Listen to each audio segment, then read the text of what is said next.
My name's Chris Molinar, and in this video today, we're going to be talking about real estate agent salary and real estate as a career.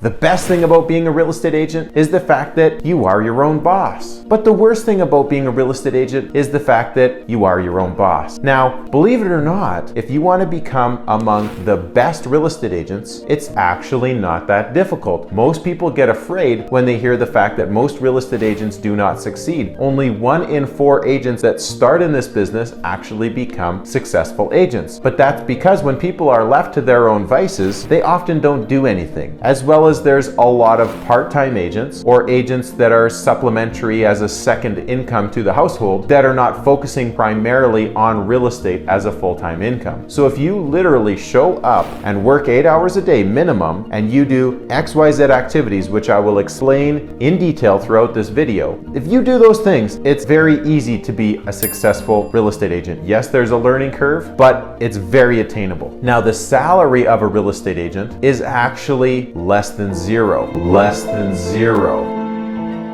Well, what do you mean by that, Chris? Well, in real estate, we have a 100% commission-based income. So what that means is, if you don't sell a house, you don't get paid. But actually worse than that, you have expenses as a real estate agent. You have a real estate license, you have real estate brokerage fees, you have gas, you have all of what goes into becoming a real estate agent. And so if you don't sell a house, you have what I call a negative salary in real estate. Now, at most traditional real estate companies, there's usually a lump sum desk fee, monthly fee. You also have real estate board fees. You also have real estate licensing fees, but then there's also usually a commission split. Now, I'm not going to get into details on this in this video, but check out this video if you want more details on some brokerages and how they lay out how they charge their fees. Just know that it's a negative salary in real estate. So the first thing you need to realize in the real estate business is, what did I get into this business to achieve? Next on the list is, what do I bring into the real estate business? I love asking real estate agents this question. What did you do prior to real estate, and what skills and attributes do you bring to the real estate business? The next question you need to ask yourself is, do I want to work primarily with buyers or with sellers? Now, when you're new to the business, you're essentially going to be working with whatever you can. But at the same time, you need to realize that we don't get paid for our time in real estate. We get paid for our performance, and it takes less time to close a deal working with a seller than it does working with a buyer. Now, there's a little bit more skill involved with working with sellers than there is working with buyers. So you might decide to work with buyers in the beginning and then work on your skills to improve your ability to take listings over time. But don't stray away from listings. You need to focus on listings from day one. So focus on the skills required and learn the skills required to become a good listing agent. The next thing you need to realize is that real estate is a direct sales business, not a retail sales business. The easiest way to look at it is if you are having quality conversations on a daily basis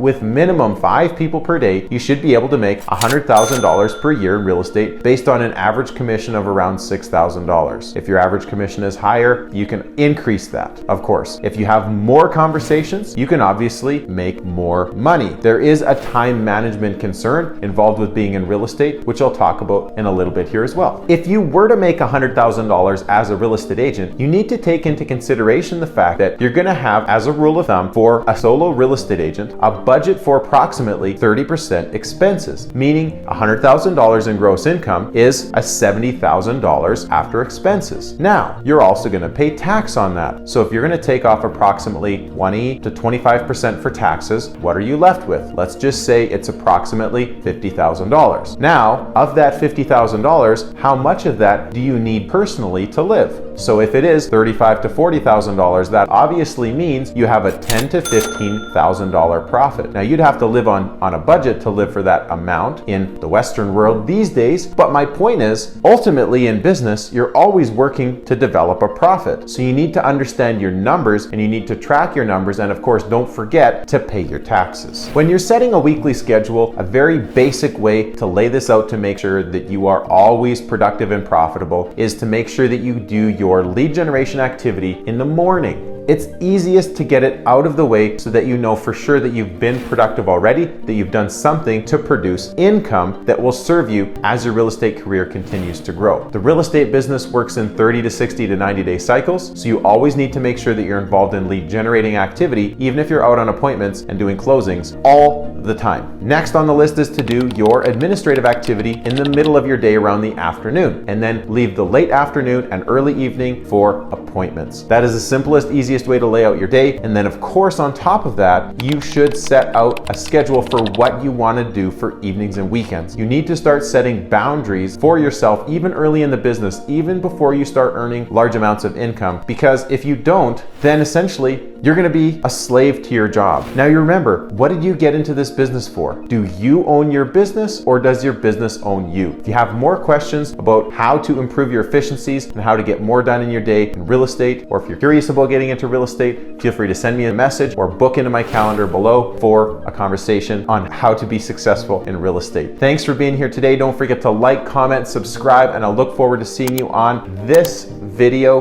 next. Have a fantastic day.